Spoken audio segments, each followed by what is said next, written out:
1 Timothée chapitre 4, 1 à 2, puis 7 à 16. Si vous avez trouvé, notre sœur va lire pour nous tous. Alléluia. Mais l'Esprit dit expressement que, dans les derniers temps, quelques-uns abandonneront la foi pour s'attacher à des esprits séducteurs et à des doctrines de démons, par l'hypocrisie de faux docteurs portant la marque de la flétrissure dans leur propre conscience. Repousse les contes profanes et absurdes. Exerce-toi à la piété, car l'exercice corporel est utile à peu de choses, tandis que la piété est utile à tout. Ayant la promesse de la vie présente et celle qui est à venir, c'est là une parole certaine et entièrement digne d'être reçue. Nous travaillons, en effet, et nous combattons parce que nous ne mettons notre expérience dans le Dieu vivant, qui est le sauveur de tous les hommes, principalement des croyants. Déclare ces choses et enseigne-les. Que personne ne méprise ta jeunesse, mais sois un modèle pour les fidèles en parole, en conduite, en charité, en foi, en pureté. Jusqu'à ce que je vienne, applique-toi à la lecture, à l'exhortation, à l'enseignement. Ne néglige pas le don qui est en toi et qui t'a été donné de l'assemblée, qui t'a été donné par la prophétie avec l'imposition des mains de l'assemblée des anciens. Occupe-toi de ces choses. Donne-toi tout entier à elle, afin que tes progrès soient évidents pour tous. Reprends le verset 15. Verset 15. Occupe-toi de ces choses, donne-toi tout entier à elle, afin que tes progrès soient évidents pour tous. 16e verset. Veille sur toi-même et sur ton enseignement. Persévère dans ces choses, car en agissant ainsi, tu te sauveras toi-même et tu sauveras ceux qui t'écoutent. Parole du Seigneur.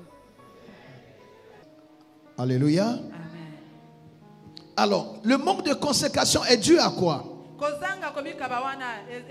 La Bible dit, le manque de consécration, c'est le fait des faux enseignements donnés par des faux docteurs. Donc, c'est vraiment une responsabilité pour nous autres prédicateurs. Alléluia. Amen. On doit donner la parole qui convient. On ne prêche pas pour faire plaisir au peuple. On prêche pour tailler le peuple. Leur donner la stature qui plaît au Seigneur. Afin que quand le Seigneur reviendra, il trouve un peuple qui est prêt. Prêt pour les noces. Prêt pour l'enlèvement d'abord. Donc c'est la responsabilité de tout pasteur de préparer pour Dieu un peuple qui viendra enlever. On donne la parole telle que Dieu veut qu'on la donne. Il y en a qui vont partir. Mais ceux qui partent ont choisi de perdre leur âme. Ceux qui sont de Dieu, ils vont rester. Parce que la parole n'est pas donnée aux anges. La parole est donnée aux gens qui ont encore des problèmes dans leur marche pour les corriger. Ceux qui ne supportent pas la parole sont des orgueilleux. Qui n'acceptent pas qu'on leur dise ce qui ne va pas dans leur vie. C'est pas ça l'église. À l'église, on accepte l'autorité de la parole. Et on se laisse tailler par cette parole. C'est comme ça que la parole est un marteau qui casse. C'est un feu qui embrase. C'est une épée qui opère. Mais après ça, on a la forme et la stature qui plaît à Dieu. Est-ce qu'il y a quelqu'un qui aime la parole? Est-ce qu'on peut acclamer la parole de Dieu?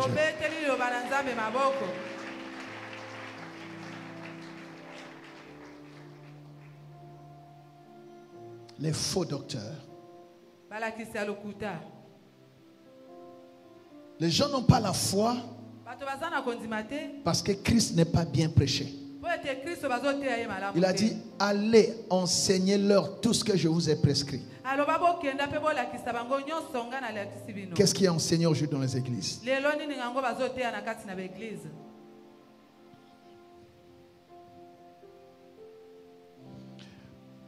Notez ceci.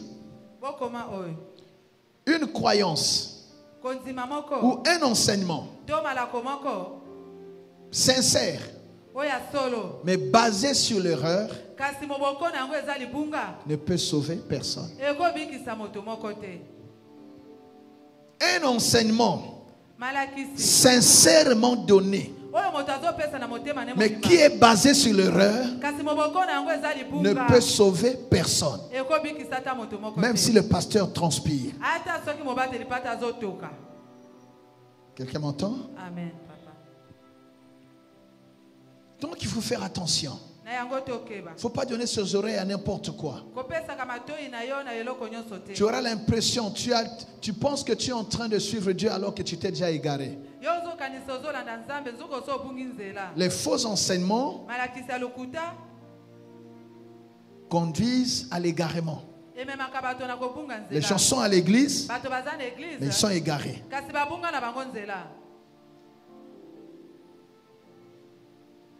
Même si quelqu'un crache du feu,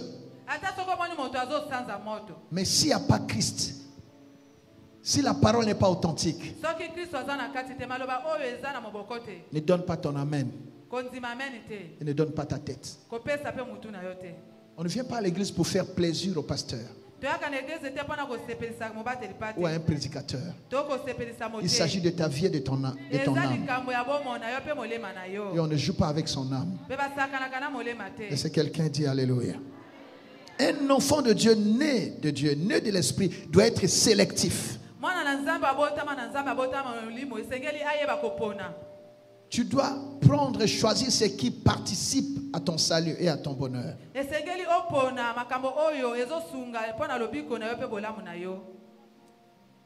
Amen. C'est pour cela le verset 7 dit quoi?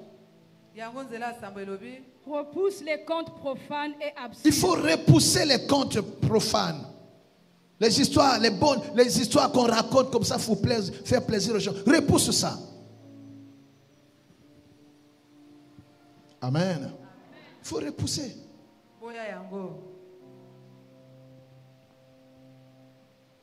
Alors, de façon pratique, j'aimerais repréciser, insister sur certains points que nous pouvons noter.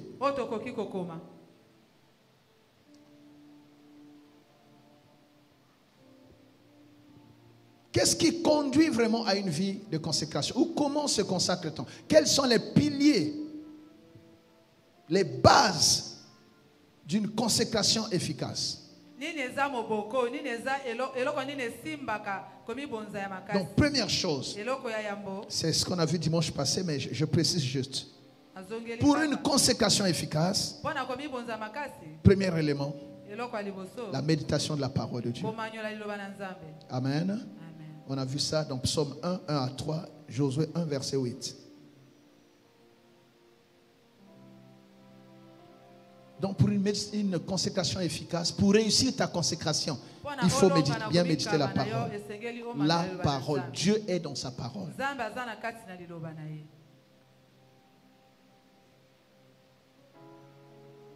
Dieu s'engage là où sa parole est proclamée.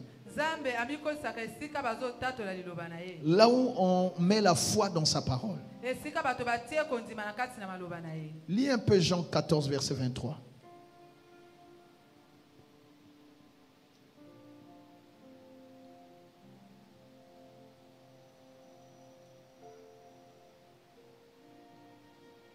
Jean 14, verset 23. Jésus lui répondit: si quelqu'un m'aime, il gardera ma parole. Si quelqu'un m'aime, la preuve c'est quoi? C'est qu'il garde la parole de Christ. Tu ne peux pas dire que tu aimes Dieu si tu ne gardes pas sa parole. Oui, donc la relation avec le Seigneur, c'est par rapport à la parole. Oui. Et mon Père l'aimera. Si tu aimes Dieu, tu aimes le Seigneur, tu vas garder sa parole et Dieu le Père va t'aimer.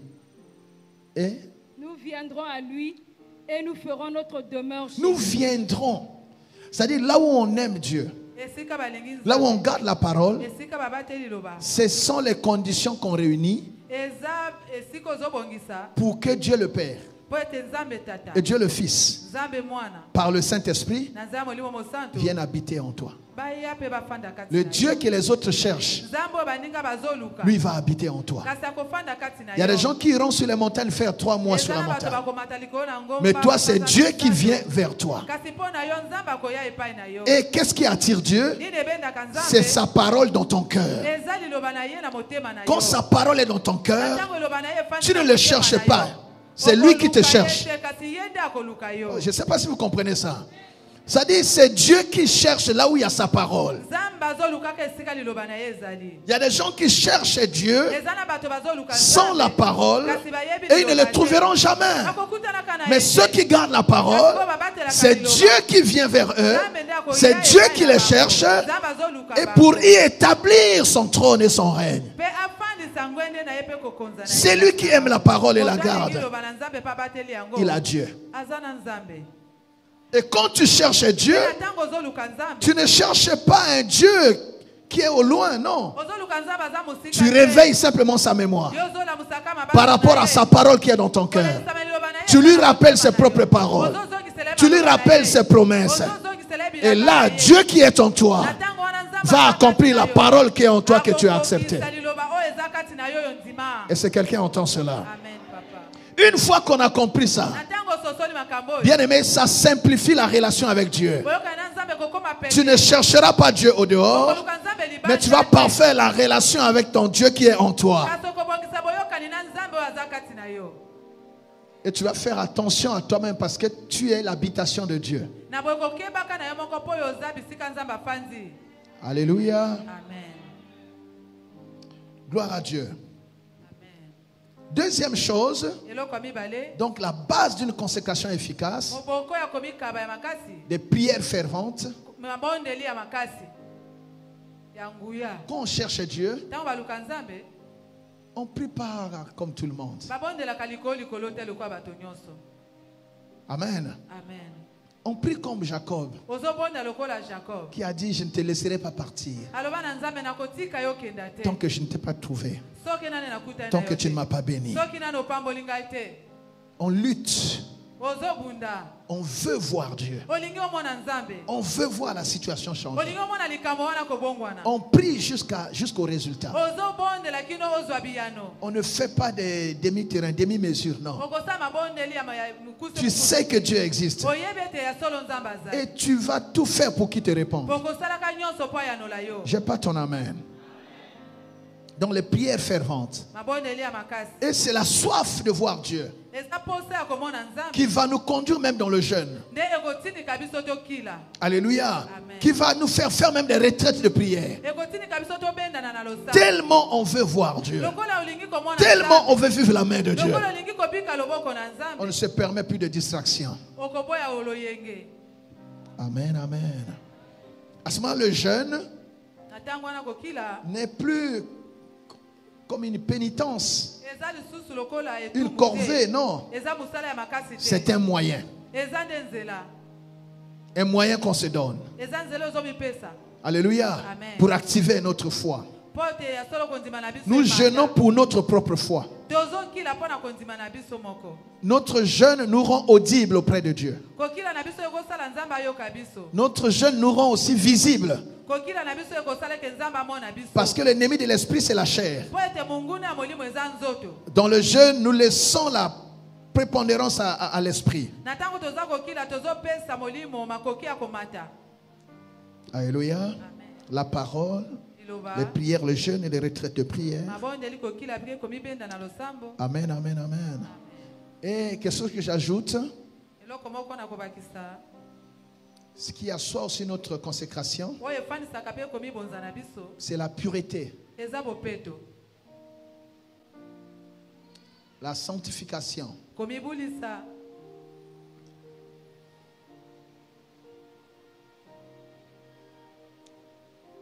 Je reviendrai tout à l'heure. Alors, deuxième point, comment se manifeste la consécration? Qu'est-ce qu'on voit dans la vie d'une personne consacrée?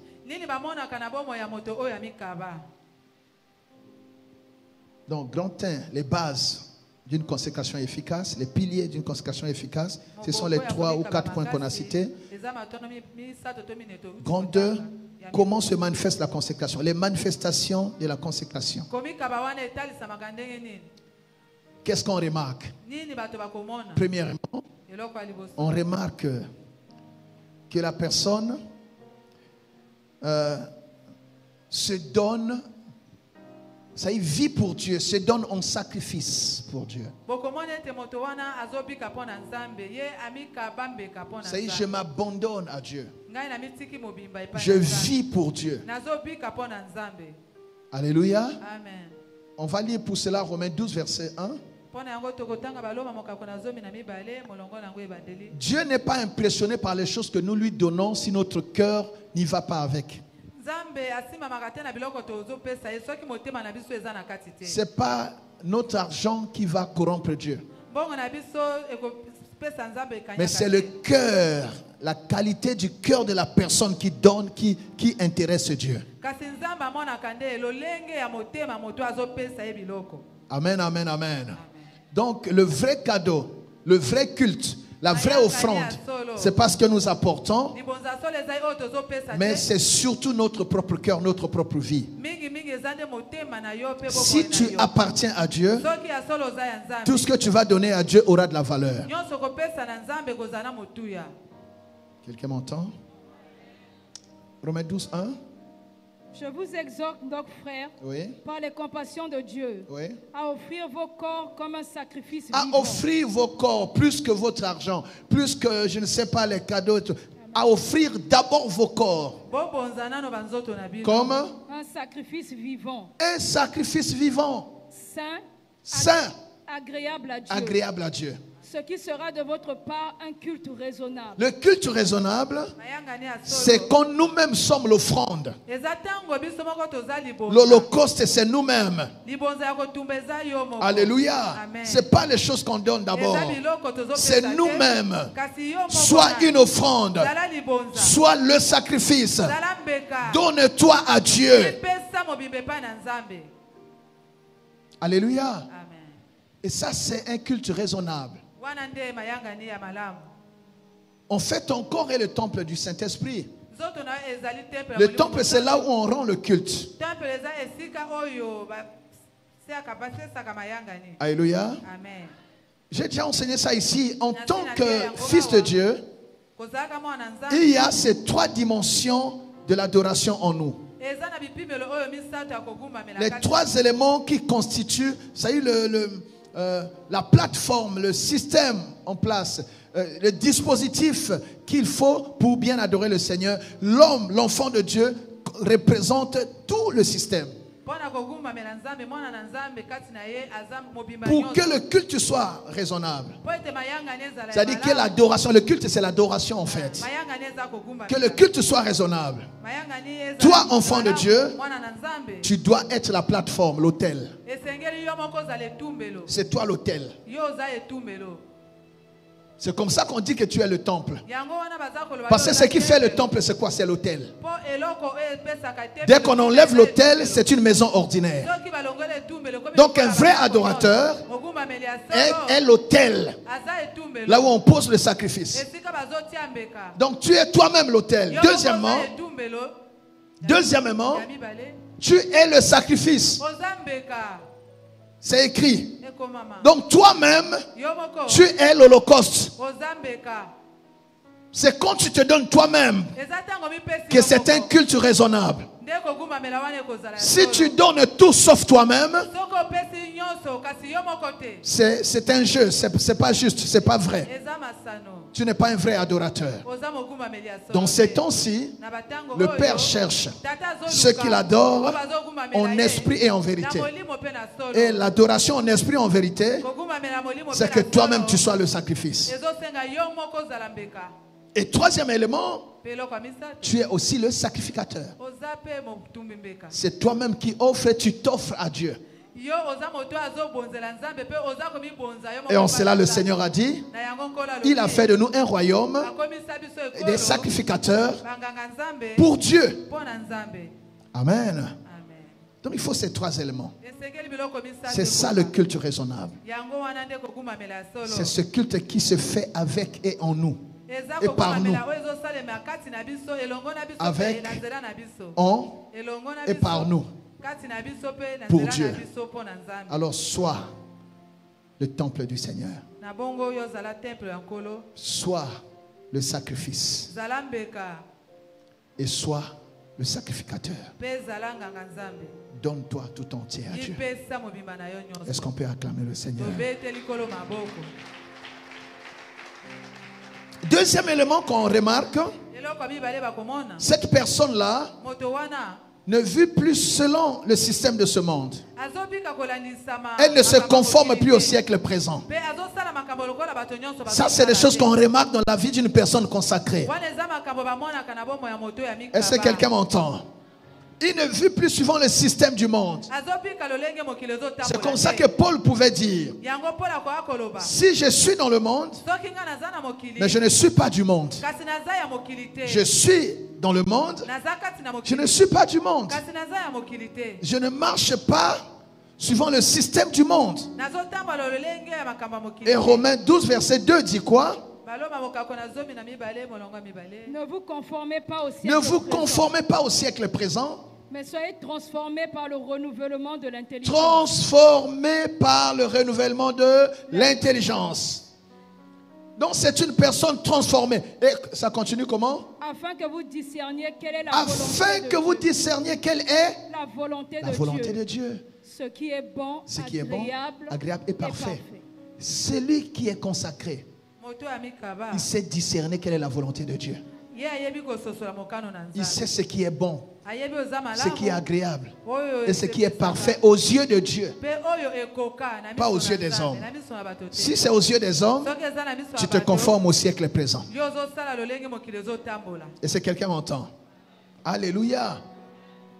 Le siècle présent. Donc tu es déconnecté du siècle présent. Tu n'es pas conduit selon le siècle présent. Et ton intelligence est renouvelée.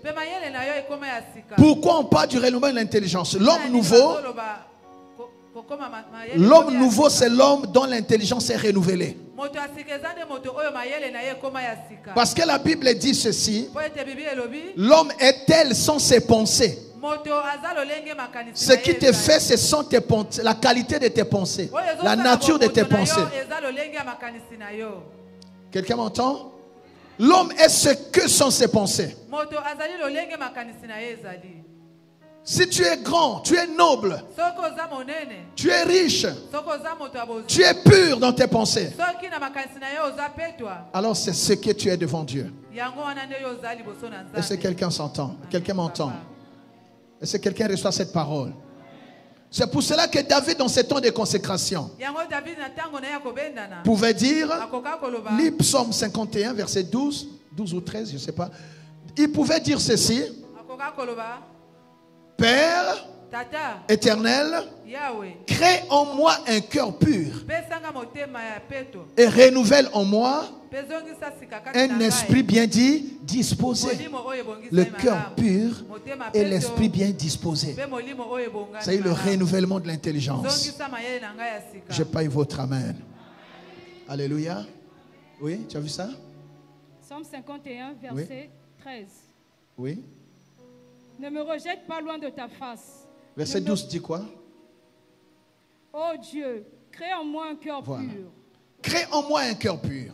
Renouvelle en moi un esprit bien disposé. Alléluia. Ne me rejette pas loin de ta face. Oui. Ne me retire pas ton Esprit Saint. Rends-moi la joie de ton salut. Alléluia. Au temps de David, on pouvait prier comme ça: ne me retire pas ton Esprit Saint. Mais au temps de l'Église, on ne peut plus dire ne me retire pas ton Esprit Saint. Parce que quand Dieu a donné, il ne retire pas. Mais à leur temps, Dieu ne leur avait pas donné l'Esprit pour habiter en eux. L'Esprit les utilisait. Donc l'Esprit pouvait partir. Mais nous, ce n'est pas ça. Dieu ne se répond pas de son appel et de ses dons. Quand Dieu t'a donné l'Esprit, l'Esprit est en toi. Mais par contre, par ta marche, Tu peux le désactiver. Tu peux l'attrister. Il est en toi mais il ne parle plus.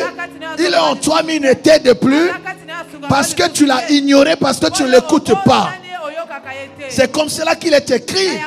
Marchez selon l'esprit et vous n'accomplirez pas les œuvres de la chair.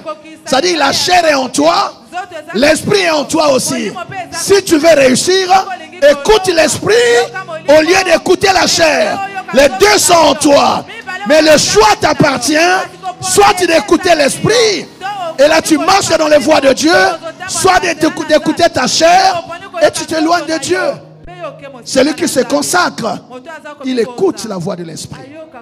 Et l'esprit parle. Il te convainc du péché, du jugement et de la justice de Dieu.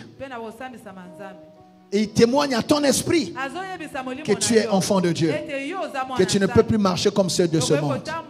Et c'est quelqu'un m'entend. Donc le renouvellement de l'intelligence.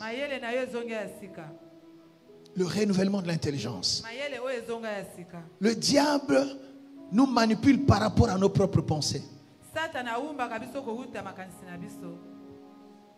Vous êtes là? C'est pour ça qu'un enfant de Dieu, tu dois veiller à avoir des pensées pures. Il nous attaque d'abord par nos pensées. Il influence. Il n'a pas besoin de te posséder pour ça. Tu es délivré, tu as Jésus en toi. Le diable ne peut plus te posséder, ce n'est pas possible. Mais il peut continuer à te manipuler par la pensée, par tes pensées, te désorienter, t'influencer. Et c'est là qu'on parle des oppressions. Quelqu'un m'entend? Alléluia. Tu suivais telle voie, il va te souffler. Non, ne va pas là-bas. Et tu dois, en tant qu'enfant de Dieu, le Saint-Esprit va te dire, ça ce n'est pas la voie de Dieu. Et tu peux dire à Satan, arrière de moi Satan, retire-toi de moi.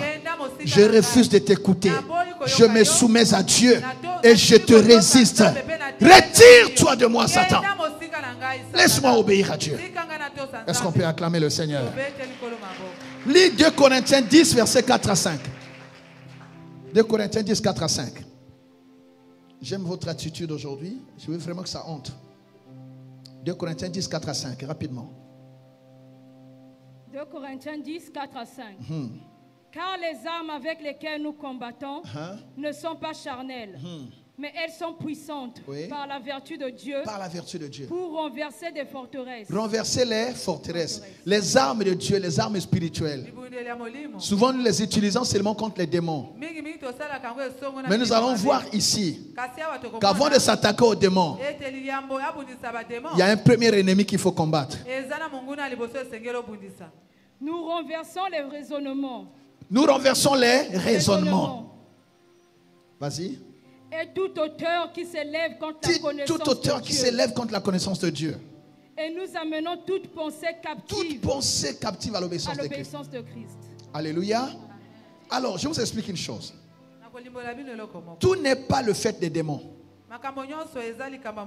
Tout n'est pas le fait du diable. Dieu est omniprésent. Il est omnipotent. Il est omniscient. Omniscient. Il sait tout. Amen. Mais le diable n'est pas omniprésent. Il ne peut pas opérer en même temps ici et aux États-Unis. C'est seul Dieu qui a cette capacité. Donc parfois quand tu t'adresses à lui ici, il est très occupé au Japon. Donc il n'est pas là. Et les démons ne sont pas plus nombreux que les anges. Eux aussi ne sont pas partout à la fois. C'est pour ça que le diable travaille de manière à recruter beaucoup de gens pour renforcer son armée, qui n'est pas nombreuse. Il est parti avec 1/3 d'anges. Les 2 tiers sont restés. Et c'est comme ça qu'Élisée pouvait dire à son serviteur, ne crains rien.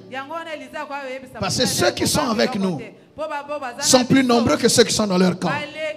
J'aimerais te dire que tu es dans une grande armée. Une armée plus puissante. Une armée plus équipée, plus redoutable. Et s'il y a quelqu'un qui dit Alléluia, ça doit te donner de l'assurance. Au-delà de cela maintenant, le combat spirituel commence où? Il commence en toi-même. Les armes que Dieu t'a données doivent être utilisées d'abord en toi.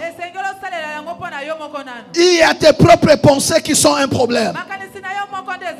C'est pour ça que quand tu pries, tu dois renverser les mauvaises pensées, les forteresses qui sont bâties en toi, les hauteurs que l'ennemi a bâties en toi, qui s'élèvent contre la connaissance de Dieu, qui t'empêchent de t'approcher de Dieu, qui t'empêchent de te consacrer véritablement. Il y a des hauteurs, des montagnes, des murs qui sont en toi. Avant de chercher les démons, résous d'abord le problème interne.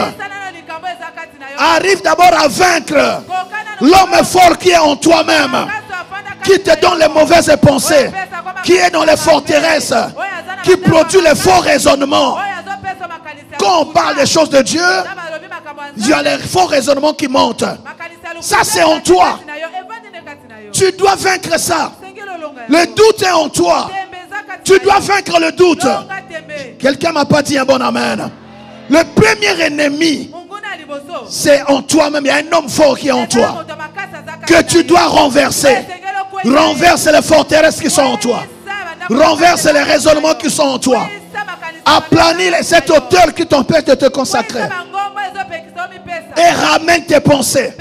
Ramène ton cœur captif à l'obéissance de Christ. Dès que tu as triomphé de l'homme intérieur, alors tu pourras combattre sur l'ennemi qui vient de loin. Tu ne peux pas engager une bataille extérieure si tu n'as pas encore vaincu l'ennemi qui est en toi-même. Ton propre problème, c'est toi-même. Je dis le premier ennemi est en toi. Identifie les forteresses. Cherche les hauteurs. Vois les mauvaises pensées. Renverse cela. Quand tu vois une mauvaise pensée t'envahir, tu dis arrière de moi. Tu n'es pas de Dieu. David nous le montre. Quand David a compris que son problème c'était lui-même, il a commencé à parler à son âme. Dis-toi mon âme, bénis l'Éternel. N'oublie aucun de ses bienfaits. Bien-aimé, le combat spirituel commence d'abord en toi-même. Travaille d'abord sur toi.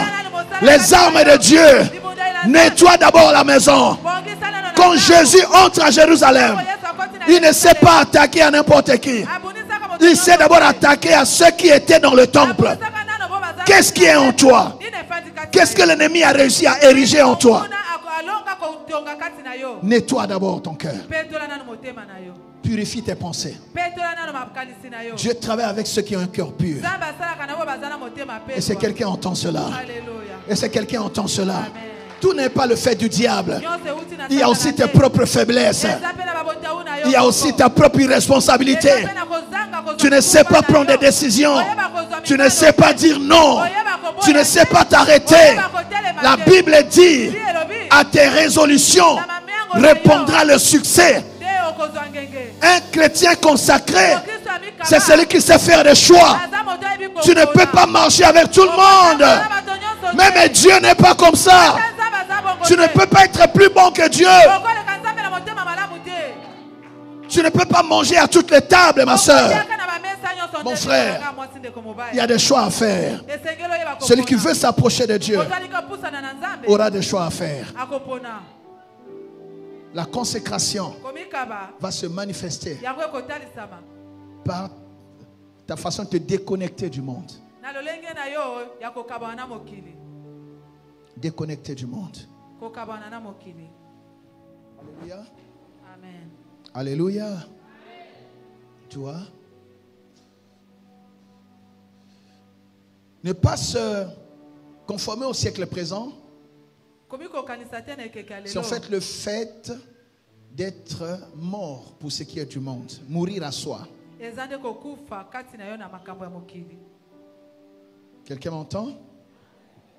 Donc, troisième chose, qu'est-ce qu'on voit en cet homme? Il est mort contre au monde.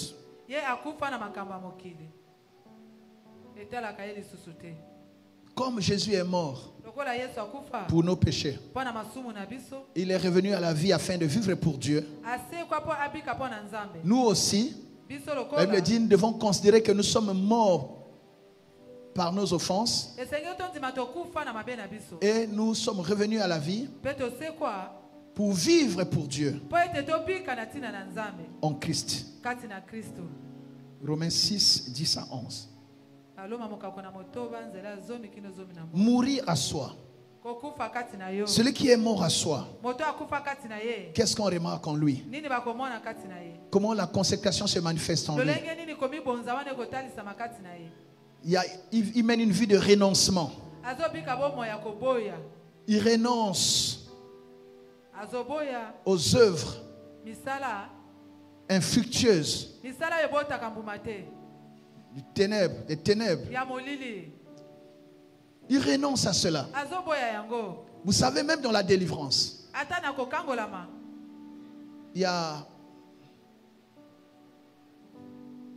deux volets importants. Trois même. Tu ne peux pas réussir le combat si tu n'as pas identifié le problème. Donc il faut identifier le problème. Plus tu t'approches de Dieu, plus tu cherches Dieu, plus il va te révéler les choses cachées. Il y a des choses que tu vis. Et ce sont des choses qui relèvent des choses cachées qu'on ne t'a jamais dites. Des choses anciennes qui sont dans cette famille depuis longtemps. C'est comme ça que quand Jésus vient, par son sang, il efface l'acte dont les ordonnances nous condamnaient. Et c'est la suite qui est importante. Et qui subsistait contre nous. Donc les gens meurent, mais un acte non dénoncé, non abrogé demeure. Quelqu'un m'entend? Une fois qu'on connaît la vérité, première chose, on fait quoi? On dénonce.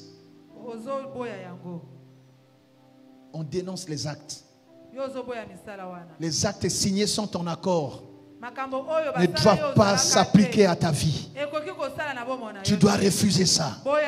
Je ne subirai pas la conséquence des péchés des autres. Je ne peux pas subir la conséquence des choses qui ont été faites sans mon accord et avant moi. Je dénonce ce pacte-là. Ça dit, ça ne me concerne pas. Je dénonce cette alliance. Celui qui est entré dans sa sorcellerie, que ça s'applique à sa vie, mais pas sur ma vie à moi. Moi, j'ai donné ma vie à Jésus et je suis une nouvelle création. Leurs choses ne me concernent pas. Je dénonce cet accord.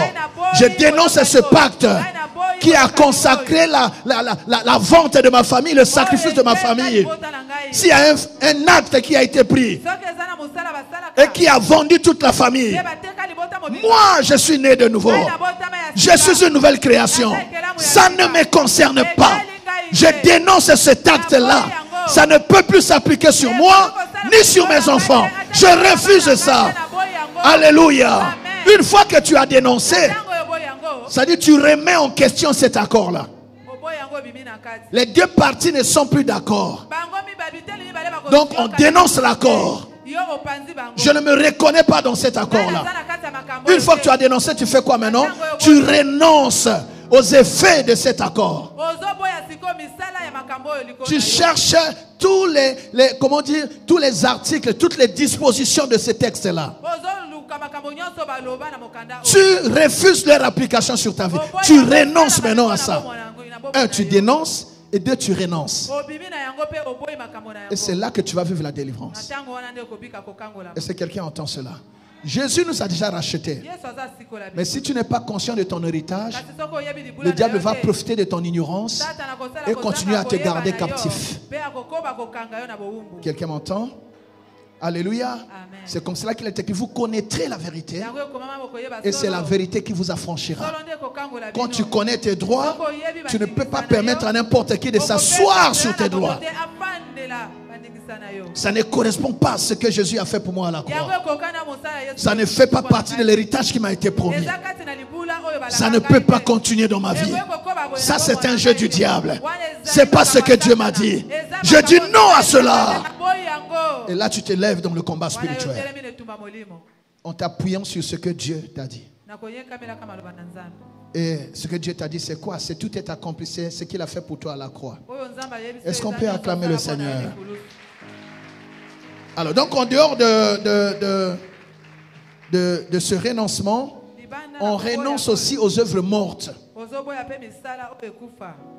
Les œuvres qui sont rattachées au vieil homme. Tu ne peux plus continuer cette vie. Et celui qui se consacre, on voit tout de suite que sa vie a changé. Il a renoncé à la vie des bars. Il a renoncé à l'impudicité, à la débauche, à ce qui le tenait captif. Il se consacre. Il humilie sa chair que le diable utilise. Alléluia. Il se donne en sacrifice. Comme il s'est donné en sacrifice, le diable n'a plus rien à faire. Parce que tu t'es donné tout entier à Dieu. Il va rôder mais il ne va pas te trouver. Oh, j'ai pas ton amen, j'ai pas ton amen. Pourquoi? Parce que tu t'es donné tout entier à Dieu.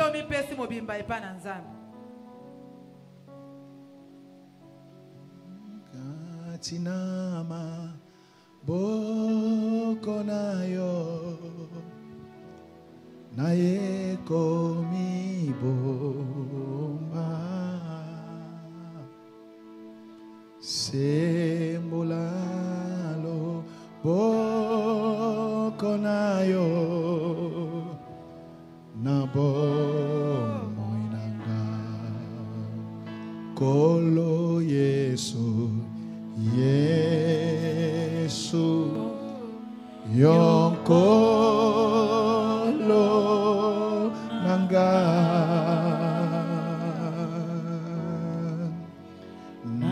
nakobanga lisusute mikakatano Zambe aye vina nyoso akosunga. Pourquoi nakobanga lisusu te? Parce que na bomba ni katina ye. Parce que na mi pesi mobimba epai na ye. Moini akoluka makozwanga ite. Parce que ma vie est cachée avec Christ en Dieu. Je me suis donné tout entier. Je n'ai pas un pied dedans, un pied dehors. Non. On ne me trouvera plus dans les bars. On ne me trouvera plus dans l'impudicité. On ne me trouvera plus dans le mensonge. On ne me trouvera plus dans la cupidité. On ne me trouvera plus dans la vie des fétiches. Je suis tout entier à Dieu. Il peut rôder, il va se fatiguer. Alléluia. Est-ce qu'on peut acclamer le Seigneur? Tu renonces aux œuvres mortes. Qu'est-ce qu'on voit encore dans la vie d'une personne consacrée qui a expérimenté le mourir à soi? Vous êtes là? Le dépouillement. Le dépouillement. Tu te décharges des choses inutiles. Tu te décharges de ça. La Bible dit il n'est pas de soldat qui veut plaire à celui qui l'a enrôlé, qui s'embarrasse en même temps des choses de la vie. Tu ne peux pas faire plaisir à Dieu en te surchargeant de tout. La consécration n'est pas possible tant que tu restes chargé de toutes ces choses. Décharge-toi. Décharge-toi des soucis. Décharge-toi de tout ce qui t'accable. Tout ce qui te rend lourd. Qui empêche ton envol dans la foi. Décharge-toi. Lâche prise. Il y a des combats qui ne sont plus tes combats. Laisse. Sors des faux combats. Toi, regarde à Dieu. Qu'est-ce qu'on voit encore en lui? La victoire sur le monde, on l'a dit. Vaincre l'amour du monde et l'amour de l'argent. C'est ça, c'est le système présent.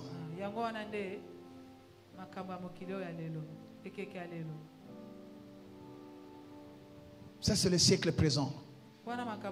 Les gens se battent pour avoir de l'argent. L'amour de l'argent, c'est la racine de tous les maux. Va dans 1 Timothée 6, ma fille. Commence à partir du verset 6. L'amour de l'argent, c'est la racine de tous les maux. Travaille et gagne ton argent honnêtement. Tu as gloire à Dieu. Tu n'as pas gloire à Dieu. Tu rends grâce à Dieu pour ce que tu as. Pour ce que tu n'as pas, tu travailles et tu pries.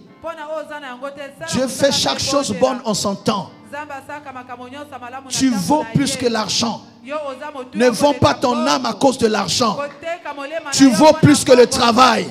Ne vends pas ton âme à cause du travail. Tu vaux plus que le voyage. Ne donne pas ta vie pour avoir un petit voyage. Tu vaux plus que les habits. Tu vaux plus qu'une fonction dans le monde. Tout passera. L'argent passera. Si ça ne passe pas, tu laisseras ça de toute façon. Ah oui, où ça passe et où tu laisses ça. Rien n'est éternel dans ce monde. Même le mariage passera. Tout ce qu'on a trouvé sur la terre, en dehors de Christ, ça va passer. Ça va passer. Je suis avec maman Christine. Gloire à Dieu. Nous monterons avec Jésus. Mais le mariage restera sur la terre. Là-bas, on sera deux esprits.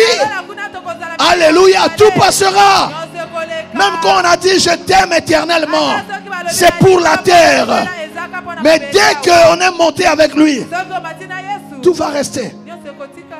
Tant qu'on est monté avec Jésus, tout va rester. Les maisons vont rester. Les voyages vont rester. Je vous dis la vérité. Les habits vont rester. Les postes vont rester. Les fonctions vont rester. C'est pour un temps. Ça n'a pas commencé avec toi. Tu laisseras aussi. Alors ne vends pas ton âme à cause de ça. À quoi sert de gagner des positions sur la terre si à la fin tu perds ton âme? Voilà pourquoi un enfant de Dieu, il faut rester sobre. Il faut rester sobre. Que ton cœur ne s'enflamme pas pour les choses de la terre. Il faut relativiser bas la terre. Ne sois pas comme ceux du monde. Ne vends pas ton âme pour cela. L'argent passera.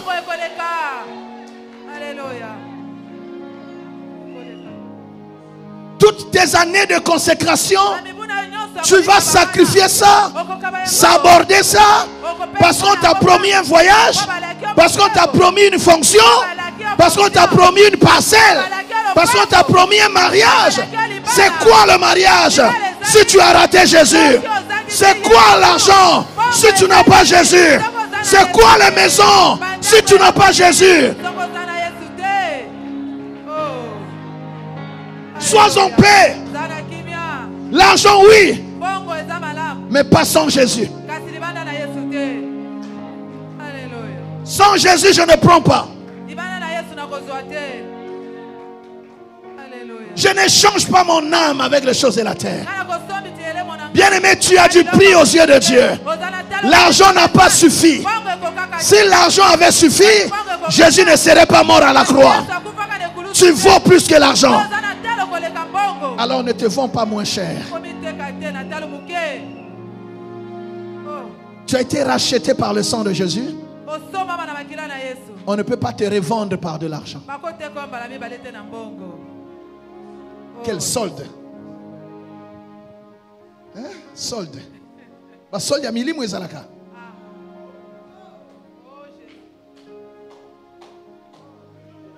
Est-ce que quelqu'un entend ça? Amen, papa. Laisse-leur leurs histoires. Sans Dieu, je ne prends pas. Alléluia. Il y a des gens qui parlent, bien aimés. On a vécu un peu de ces choses. Où on te met sur la table. Où tu continues à faire ce ministère qui fait trop de bruit. C'est un choix. Où tu calmes un peu le jeu là-bas. J'ai dit, ça, même dans le sommeil, ce n'est pas possible. Et il y a des gens qui vont te donner même des délais. On va voir comment tu vas manger. On va voir comment tes enfants vont étudier. Dieu sait prendre en charge ceux qui lui appartiennent. Dieu sait prendre en charge ceux qui lui font confiance. Église, alléluia. Je n'accepte pas ces chantages. Restez avec vos postes. Restez avec votre argent. Ce que je sais, j'ai Jésus. Il ne m'a pas abandonné. L'Éternel est mon berger. Je ne manque de rien. Même quand je n'ai pas mangé, je ne manque de rien. Ça, c'est un mystère. Hein? Même quand je n'ai pas mangé, je ne manque de rien. Même quand je n'ai pas l'argent dans ma poche, je ne manque de rien. Celui qui a Jésus a plus que l'argent, a plus que le poste, a plus que le monde. L'église dit alléluia.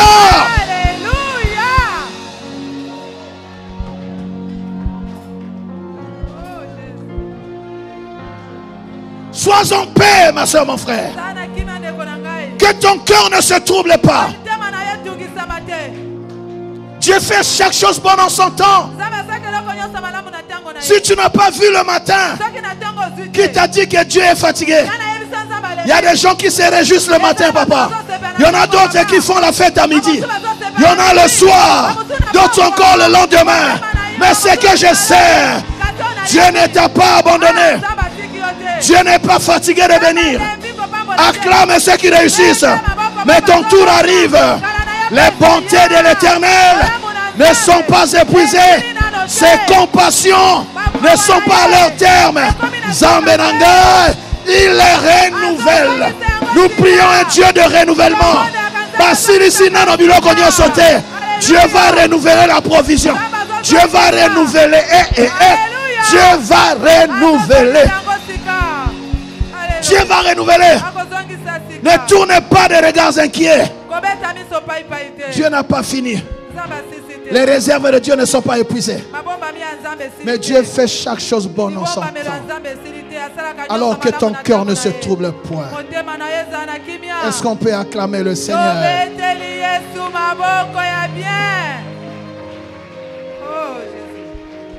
L'amour du monde, c'est l'inimitié contre Dieu. Il y a des gens qui vendent leur âme, qui vendent leur famille. Il y en a qui s'avilissent, qui s'animalisent, qui font même pire que les animaux. Je suis à l'église. Laissez-moi parler. Je parle à mon église. Je parle à mon église. Ne me cherchez pas de problème. Je parle à ceux qui ont quitté leur maison pour écouter la parole que Dieu m'a donnée pour eux. Si ça ne vous concerne pas, ne suivez pas mon message. Je parle à mon église. Ne me cherchez pas de problème. Il n'est pas normal qu'un homme devienne une femme pour chercher le travail. Qu'une femme devienne un homme pour chercher une position. Quelqu'un dit non.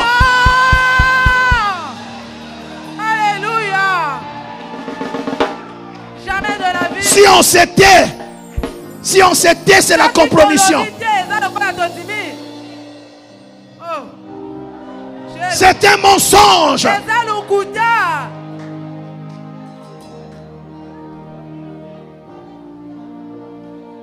Ne vends pas ton âme. Ton corps est le temple du Saint-Esprit. Tu n'es pas un animal. tu as l'Esprit de Dieu en toi, donne-toi tout entier à Dieu.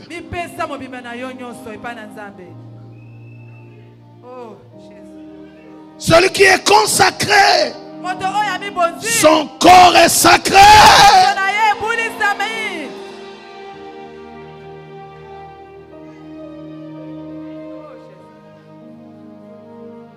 Il a dit, celui qui osera détruire le temple, je le détruirai. Si tu détruis toi-même le temple de Dieu, Dieu va te détruire.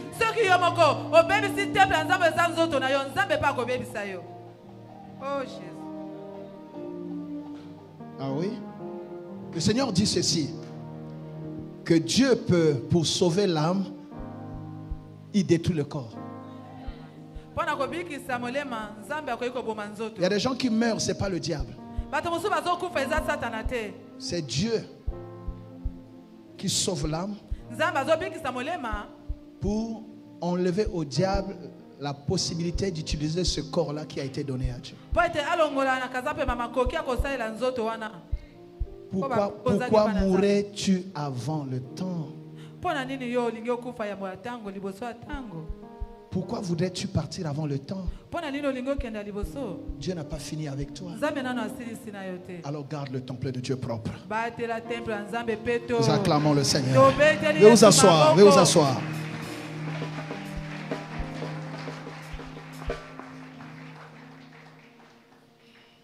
Qu'est-ce qu'on voit encore? Celui qui est consacré, on voit en lui la promptitude à obéir à Dieu.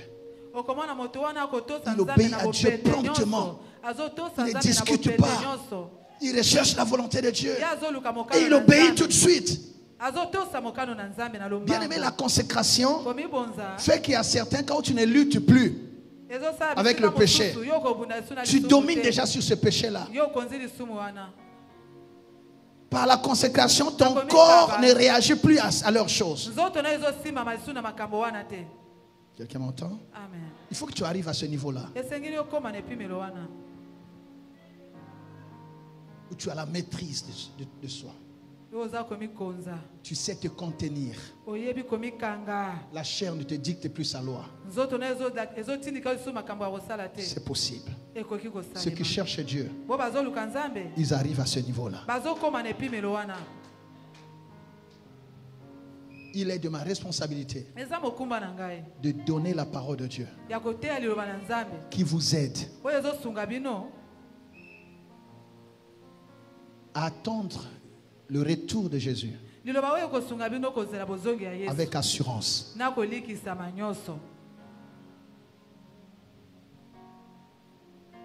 L'assurance de le voir, de ne pas manquer au son de la trompette. Il y a des gens qui seront tellement occupés avec leur chair qu'ils ne se rendront pas compte du son de la trompette qui annonce l'enlèvement.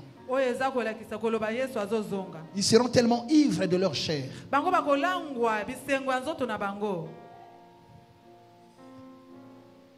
ils seront sourds et distraits.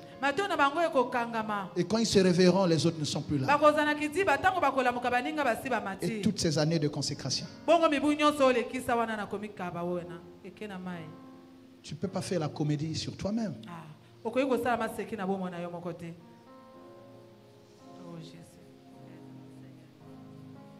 Tu vois? On les reconnaît aussi par la sanctification. C'est-à-dire, ils ne se sanctifient pas. Comme je l'ai dit. C'est leur vie. Ils ne se sanctifient pas par peur de l'enfer. C'est leur vie, c'est devenu leur vie. Et à ce moment, la sanctification devient le produit, comment dire, la manifestation de la consécration. Tellement tu te consacres, tu n'as plus de temps pour la pourriture. Tu n'as pas le temps pour ça. Et tu mènes une vie pure et digne. Et Dieu est content de toi. Dieu est content de toi. Tel que je parle, est-ce que Dieu est content de toi?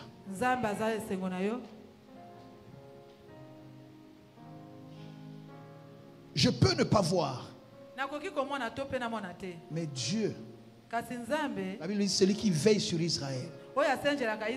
Veiller là, ce n'est pas seulement protéger. C'est aussi voir ce qu'Israël fait. Il ne sommeille ni ne dort. Oh, le pasteur, il dort. Hier, j'ai travaillé jusqu'à 2 heures. Je m'endormais sur la chaise.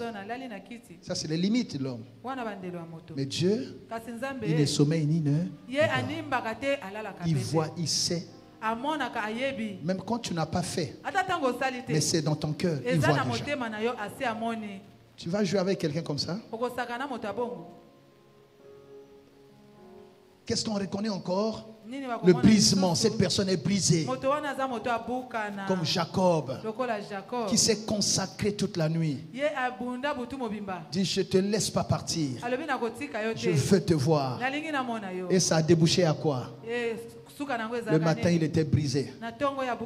Jacob, le téméraire, le roublard, Dieu l'a fait descendre de ses grands chevaux. Jacob est devenu Israël. Et là maintenant, c'était la stature que Dieu aimait. Le Seigneur veut que Jacob devienne Israël. Par la consécration, on voit que ce n'est plus Jacob, c'est Israël. Jacob a eu des problèmes avec son frère Ésaü. Il est parti, il a fui. Mais quand il fallait revenir, il y avait un risque. Où il revient comme Jacob. Et il va rencontrer Ésaü. Et il y aura toujours la guerre. Où il change. Et Ésaü voit quelqu'un d'autre. Et avant de rencontrer Ésaü, il s'est battu avec l'ange toute la nuit. Et il est devenu Israël. Et après cette rencontre, il va maintenant rencontrer Ésaü. Quand Ésaü le regarde, il ne voyait pas Jacob. Il voyait une autre personne. Une personne totalement brisée, changée. La consécration nous change. La consécration fait qu'on ne retrouve pas la même personne. Tu seras accepté là où tu as été rejeté hier. Parce qu'un homme consacré devient agréable à vivre. La faveur de Dieu est sur toi. Tu as manqué de dire Amen. Qu'est-ce qu'on voit encore dans la vie d'une personne consacrée? L'humilité. L'humilité. Le problème que nous avons, c'est qu'on se voit trop grand à nos propres yeux. Tu es trop belle à tes propres yeux. Intelligent à tes propres yeux. Fort à tes propres yeux.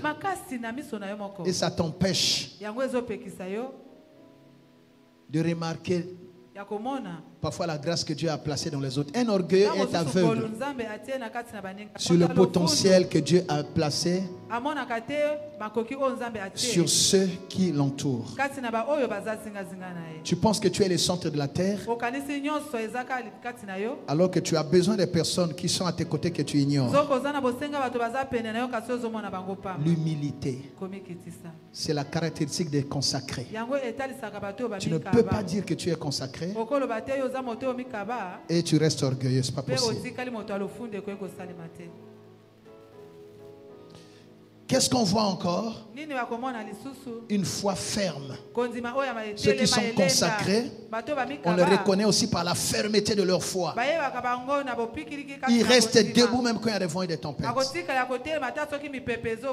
Ceux qui sont consacrés, en fait, ils ont crucifié la chair. Amen. Amen. Est-ce que quelqu'un entend cela? Alléluia. Alléluia. Amen. Gloire à Dieu. Amen. J'ai parlé du contentement. Tu as lu 1 Timothée 6, le contentement. Lis le verset 6. 6. 1 Timothée 6. C'est en effet une grande source de gain. Une grande source de bénédiction. Une grande source de gain. C'est quoi cette source? Que la piété avec le contentement. Ça dit le service de Dieu avec le contentement. Tu sers Dieu, mais tu te contentes de ce que Dieu t'a donné. N'envie pas les gens. Ne convoite pas. Alléluia. Amen. Reste avec Dieu et travaille. N'envie pas les gens. Oui.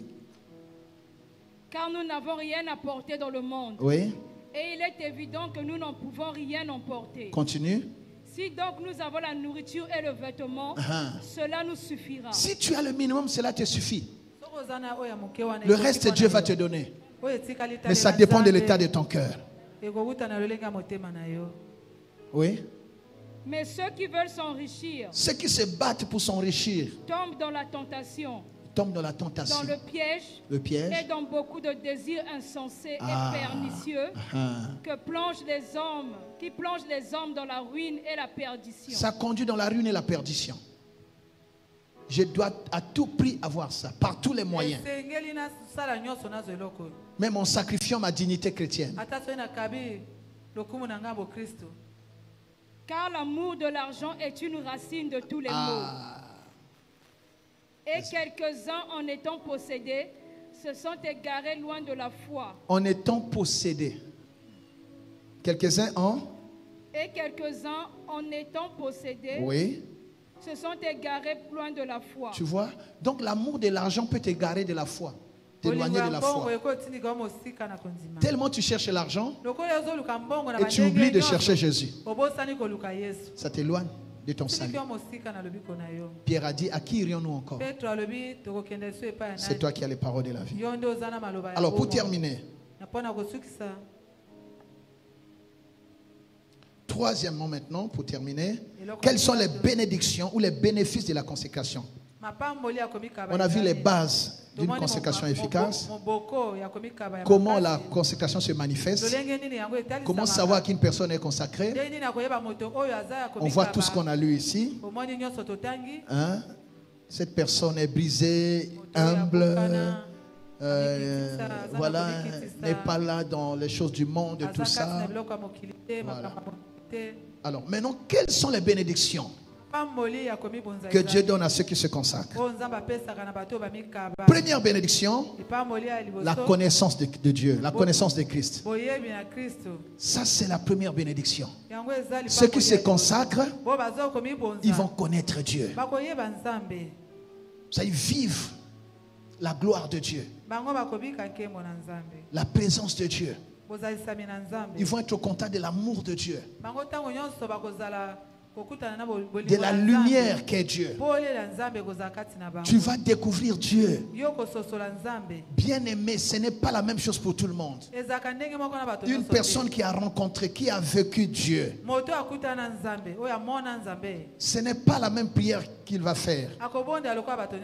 Il prie en sachant, en connaissance de cause.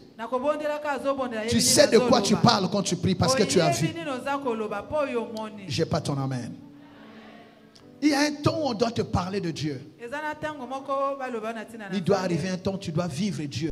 Et pour vivre Dieu, c'est par la consécration. Tu dois avoir une expérience avec ton Dieu. Tu dois avoir une relation avec Dieu. Et cette relation se construit par la consécration. Donc la première bénédiction de la consécration, c'est quoi? C'est la connaissance de Dieu. Plus tu te consacres, plus tu vas le connaître. Plus tu vas le découvrir. Et plus tu le connaîtras, plus tu vas l'aimer, plus tu vas lui faire confiance, et plus tu vas le servir. On acclame le Seigneur. Et là, tu vas voir que même ce qui était pour toi comme un gain, lis Philippiens 3, versets 7 à 8. Philippiens 3, 7 à 8. Tout ce qui était pour toi comme un gain, ça ne te dit plus rien.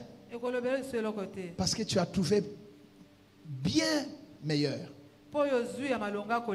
Oui. Mais ces choses qui étaient pour moi des gains, choses qui étaient pour moi des gains, je les ai regardées comme une perte. Quand je les regarde, je sais comme une perte. À cause de Christ. À cause de Christ.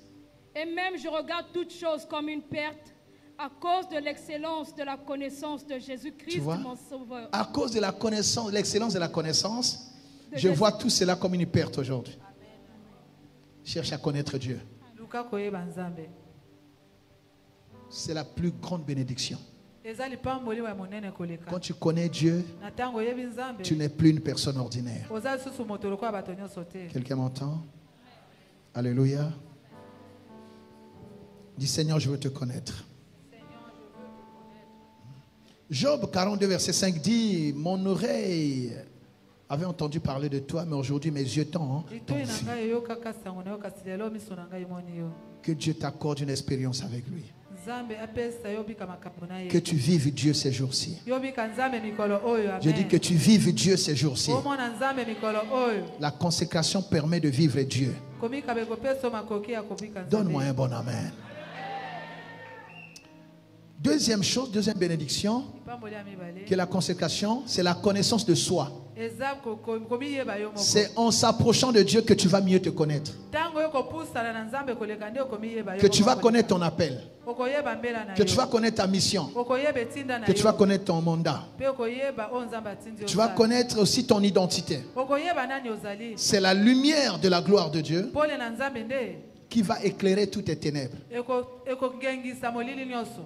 Et tu sauras qui tu es. Et dès que tu sais qui tu es, tu ne joues plus avec ton temps. Alors tu vas être focus sur ta mission. Ma prière est que le Seigneur t'aide à te connaître toi-même. C'est comme Moïse s'est consacré à rencontrer Dieu au travers du buisson ardent. Il a compris qu'il n'avait rien à faire dans la maison de Pharaon parce qu'il venait de rencontrer le Dieu de ses pères. Avant, on lui racontait des histoires. Mais là, lui-même, il a vu ce Dieu au travers du buisson. Son regard a changé sur Dieu. Et son regard a changé sur lui-même. Il a compris qu'il était la personne que Dieu avait choisie pour délivrer tout le peuple. Alors il portait le fardeau du peuple sur lui. La consécration va te révéler ton fardeau. Alléluia. Gloire à Dieu. Amen.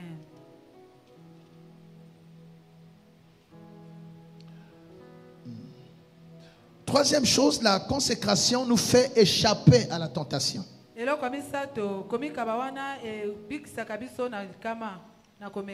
La Bible dit ceci dans Luc 4 et Matthieu 4. En sortant des eaux du baptême, Jésus est allé se consacrer 40 jours, 40 nuits dans le désert. Et après ce temps de consécration, le serpent s'est présenté pour le tenter. Mais il n'a succombé à aucune tentation. Ni le manger qu'on lui a proposé, ni la gloire qu'on lui a présentée. Le diable a voulu jouer sur sa faiblesse pour le pousser à l'adorer. Même ça, il a refusé. Pourquoi il a refusé? Pourquoi il a tenu bon? Parce qu'il s'était consacré dans la parole, dans le jeûne et la prière. Et il a dit au diable, retire-toi de moi. Il a vaincu le diable parce qu'il s'était consacré. Est-ce que quelqu'un m'entend? Et ça lui a permis de commencer, de réussir son mandat. Tu vas comprendre qu'avec la mission que tu as, tu ne peux pas vivre comme une personne ordinaire. Le poids que tu as, le poids de ta famille que tu portes, tu ne peux pas jouer avec ta consécration. Il y a tellement de gens qui dépendent de ta relation avec Dieu que tu ne peux pas vivre comme tout le monde, tu ne peux pas vivre à la légère. Est-ce que quelqu'un entend cela? Amen, papa. Même quelqu'un qui a le poids de la famille, tu ne vas pas jouer avec ton travail. Et tu sais que c'est ton travail qui bénit toute la famille. C'est la même chose. Et bien plus ici. Quelqu'un m'entend? Tu vois? Donc Jésus a vaincu le diable par sa consécration. En utilisant la parole de Dieu qu'il avait bien méditée et le jeûne et la prière qu'il avait pratiqué. Ça n'empêchera pas au diable de t'attaquer. Cependant, il ne pourra pas te vaincre. Est-ce que quelqu'un entend cela? Amen, papa. Il s'est consacré aussi avant la croix. Je vous l'ai dit à Gethsemane. Et la tentation, c'était quoi? C'est de refuser d'affronter la croix. Et le diable encourageait même. Non, c'est très grave, tu vas mourir pour rien. Les pensées, les mauvaises pensées montaient en lui. Mais comme il était dans la consécration, l'Esprit lui a donné la force. Et les anges sont venus le fortifier. Il est sorti de là debout. Mais Pierre et les autres qui ne se sont pas consacrés, ils sont tombés dans la tentation. C'est comme cela qu'il a dit: veillez et priez afin que vous ne tombiez pas dans la tentation, car la chair est faible. Bien aimé, même si tu as l'onction, la chair est faible. Tu as besoin de te consacrer. Même si tu as le don, la chair est faible. Tu as besoin de te consacrer. Même si Dieu t'apparaît comme ça, la chair est faible. Tant que tu as la chair, tu as le besoin de te consacrer. Quelqu'un m'entend? Il a vaincu, c'est comme ça qu'il a pu résister et tenir bon jusqu'à la croix. La consécration nous fait échapper à la tentation. La consécration nous conduit à découvrir la volonté de Dieu et à obéir. À lui obéir. C'est pendant ce temps de consécration qu'il a dit: non, Père, non pas ma volonté à moi, mais ta volonté. Celui qui se consacre aura la force d'obéir à Dieu, même si c'est difficile. Est-ce que quelqu'un m'entend? C'est ça, la consécration. Et le rayonnement aussi, tu rayonnes. Celui qui se consacre se rayonne. Tu as beaucoup de combats parce que les gens ne supportent pas ta lumière. Toi, tu penses que tu n'es rien. Tu n'es pas rien. Au Bangisaka. Au Bangisaka va te belé. Il y a une lumière qui est sur toi. Tu rayonnes. Alléluia. Moïse a vécu ça. La consécration, l'une des bénédictions, l'un des bénéfices, c'est le pardon, l'exaucement et la guérison. C'est trois choses. Le pardon. Ceux qui cherchaient Dieu, Dieu leur accorde la miséricorde et les pardonne. Dieu les guérit. Alléluia. Et Dieu les exauce. On va lire ce verset qu'on aime. 2 Chroniques 7, 14. C'est exactement ça. 2 Chroniques 7, 14. 2 Chroniques 7, 14. Si mon peuple sur qui est invoqué mon nom... Quand on parle de ça, on ne parle pas des païens. Amen. Vous êtes le peuple sur qui le nom de l'Éternel est invoqué. Parce que les païens ne connaissent pas Dieu. Ils vont s'humilier, ils vont chercher Dieu. On parle de vous qui connaissez Dieu. Oui. Si mon peuple sur qui est invoqué mon nom s'humilie, prie et cherche ma face. Si on peut résumer ça par un mot, c'est quoi? Ceux qui s'humilient, prient et cherchent la face de Dieu. Ils font quoi? Ils se consacrent. Donc si mon peuple se consacre, et s'il se détourne de ses mauvaises voies, c'est ce qu'on a dit. Il renonce aux œuvres mortes, oui. Je l'exaucerai des cieux. Je l'exaucerai des cieux. Je lui pardonnerai son péché. Et je guérirai son pays.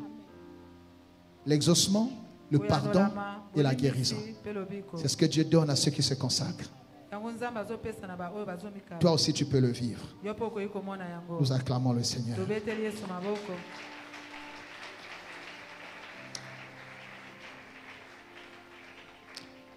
Ceux qui se consacrent, ils ressemblent à Christ.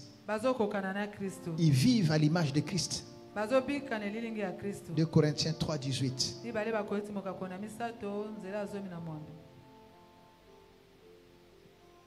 Corinthiens 3:18. Oui. Nous tous qui, le visage découvert, contemplons comme dans un miroir la gloire du Seigneur. Ceux qui se consacrent, ils voient la gloire de Dieu. Oui. Nous sommes transformés en la même image. À la même image que lui. De gloire en gloire. De gloire en gloire. Comme par le Seigneur l'Esprit. Comme par le Seigneur l'Esprit. Transformé en la même image. On n'est plus la même personne. Amen. On est transformé à la même image que Christ. Les gens voient Christ en nous. Nous brillons comme lui, nous parlons comme lui, nous marchons comme lui. Dis avec moi comme Christ. On acclame le Seigneur.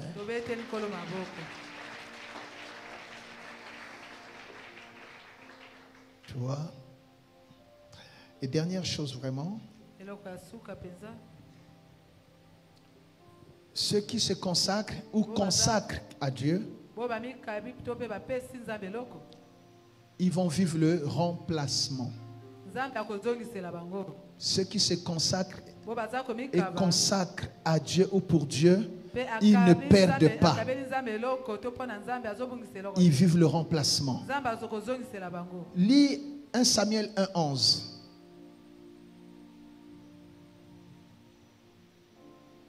1 Samuel 1:11. Elle fit un vœu en disant. Anne fit un vœu à l'Éternel en disant. Éternel des armées. Oui. Si tu daignes regarder l'affliction de ta servante, si tu te souviens de moi et n'oublie point ta servante, et si tu donnes à ta servante un enfant mâle, je le consacrerai à l'Éternel pour tous les jours de sa vie, et le rasoir ne passera point sur sa tête. Amen. Maintenant, on va à... Donc, elle a fait un vœu à l'Éternel qui lui a donné un enfant mâle, comme elle a demandé. Elle a consacré cet enfant, donc qui est Samuel, à Dieu. Son unique, elle l'a consacré à Dieu. Elle a donné à Dieu. Et la réponse de Dieu. 1 Samuel 2, 20 à 21. 1 Samuel 2, 20 à 21. Élie bénit Elkana et sa femme en disant que l'Éternel te fasse avoir des enfants de cette femme. Tu vois, quand Dieu a vu que Anne avait donné son unique, avait consacré son unique, Dieu a dit à Élie, ne les laisse pas partir comme ça. On doit remplacer. Comme ils ont donné, on doit remplacer. Quelqu'un dit, Seigneur, remplace. Seigneur, remplace. Que l'Éternel te fasse avoir des enfants de cette femme pour remplacer celui qu'elle a prêté à l'Éternel. Que l'Éternel me fasse, lis calmement, que l'Éternel te fasse avoir des enfants de cette femme. Là, il dit à Elkana. Pour remplacer celui qu'elle a prêté à l'Éternel. Dis que l'Éternel te fasse avoir des enfants de cette femme. Parce que Anne a donné son unique fils à Dieu. Elkana, que par Anne, que tu aies d'autres enfants.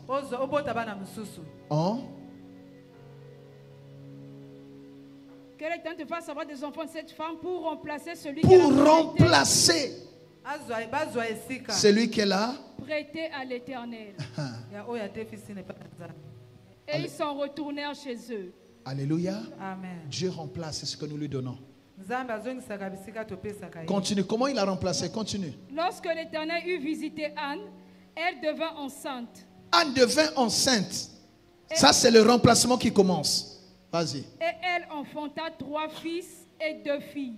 Elle est tombée successivement enceinte. Elle a enfanté comment? 3 filles et 2 filles. 2 fils. Ça fait combien? 5. Combien? 5. Elle a donné. Dieu a remplacé par 5. Dieu a multiplié par 5. Quand Dieu remplace, il multiplie. Je prie ce midi au nom de Jésus-Christ de Nazareth que Dieu remplace tout ce que tu lui as donné, tout ce que tu as investi dans le royaume, tout ce que tu as sémé dans son œuvre, que Dieu le remplace par la multiplication. Tu m'as pas dit un bon amen. Celui qui donne à Dieu ne perd pas. Je prie que Dieu te l'accorde. Au nom de Jésus. Finalement, La consécration fait que nous, par nous, le parfum, ça y est, l'odeur de Christ soit répandue. Une personne consacrée devient un parfum de bonne odeur. L'odeur de Christ sera répandue par toi. C'est-à-dire ceux qui s'approchent de toi, ils sentent l'odeur de Christ. Ce n'est plus l'odeur du péché. Les gens peuvent t'approcher sans craindre, parce que tu reflètes Christ. Alléluia. Les gens peuvent t'approcher en confiance. Les sœurs peuvent parler avec toi en confiance. Les frères peuvent parler avec toi en confiance. Alléluia. Parce que tu reflètes Christ. Tu répands l'odeur de Christ. Solo ya Yesu. Amen. Mema solo ya Yesu na musala. Mema solo ya Yesu na ndako na bino. Mema solo ya Yesu bien-aimé à l'école. Mema solo ya Yesu. Ne sois pas un distributeur de péché. Hein? Comment on appelle ça, le truc là de automate? Hein? Automate, hein? Hein? Distributeur automatique. Le distributeur automatique. Il y a des gens qui sont des distributeurs automatiques du péché. Dès que tu l'approches pas, il te libère le péché. Fouille les gens comme ça. Fouille-les. Distribue Christ. Quand tu parles, ça c'est Jésus qui parle. On peut te confier des dossiers. Parce qu'on sait que tu es comme Christ. Tu ne m'as pas dit un bon amen. L'odeur de Christ. Alors tu peux lire pour terminer 2 Corinthiens 2, 14 à 15. 2 Corinthiens 2, 14 à 15. J'aimerais vraiment qu'on comprenne ça. Yo, il faut tant aux obima awa. Bayoka solo à Yesu. 2 Corinthiens 2, 14 à 15. 2 Corinthiens 2, 14 à 15. Grâce soit rendue à Dieu qui nous a fait toujours triompher en Christ et qui répand par nous en tout lieu l'odeur de sa connaissance. Nous sommes en effet pour Dieu la bonne odeur de Christ. Nous sommes en effet pour Dieu la bonne odeur de Christ. Parmi ceux qui sont sauvés. Parmi ceux qui sont sauvés. Et parmi ceux qui périssent. Et parmi ceux qui périssent. Pas seulement à l'église, même là-bas au quartier. Amen. Si les gens veulent découvrir Christ, tu répands l'odeur de Christ. Amen. Amen. Voilà ce que le Seigneur attend de nous. Notre consécration doit aboutir à ça. Je me donne en parfum et je répands l'odeur de Christ. Je répands l'odeur de Christ. Alléluia. Je répands l'odeur de Christ. Pas l'odeur des fétiches, pas l'odeur de la boue du péché, pas l'odeur de l'impudicité, pas l'odeur de la débauche. Je répands l'odeur de Christ. Alléluia. On ferme les cahiers, les Bibles. Et on acclame le Dieu de notre consécration. Tu ne peux pas le faire debout. Acclame le Dieu de ta consécration. Plus tu acclames, plus le Seigneur t'aide à te consacrer. Plus tu acclames, plus tu te rapproches de lui. Plus tu lui ressembles, plus sa lumière vient sur toi, plus tu l'honores, plus ton identité est changée. Tu as l'identité de Christ. Acclame encore le Seigneur. Tu n'es plus la même personne. Tu es dans ce monde, mais tu n'es pas de ce monde. Si tu vis, ce n'est plus toi qui vis, c'est Christ qui vit en toi. Alléluia. Amen. Parce que tu t'es donné en sacrifice. Tu t'es donné tout entier. Tu t'es donné tout entier. Tu t'es déconnecté du système de ce monde, du siècle présent. En cherchant Dieu, tu t'es détaché du monde. Tu t'es attaché au Seigneur. Tu marches comme lui. Tu parles comme lui. Tu as déposé ta vie à ses pieds. Tu as déposé ta vie à ses pieds. Tu lui as soumis ton cœur. Tu lui as soumis tes pensées. Tu lui as soumis, bien-aimé, ton intelligence. Tu lui as soumis même ta chair. Tu lui as soumis ton âme. Oui, tu as pris la résolution de ne plus vivre pour toi-même, mais tu vis pour Dieu. Bien-aimé, continue à l'acclamer. Tu vis pour le Dieu de ta consécration. Tu es une nouvelle création. Les choses anciennes sont passées. Tu ne répéteras pas les malédictions passées, la honte passée, les péchés du vieil homme. Tu es une nouvelle création. Tu marches en nouveauté de vie pour la gloire du Dieu de ton salut. Tu as tourné le dos au péché. Tu as dénoncé les alliances d'avant. Et tu as renoncé à leurs coutumes. Tu as renoncé à leurs pratiques. Tu as pris la résolution de connaître, de suivre et de servir Jésus.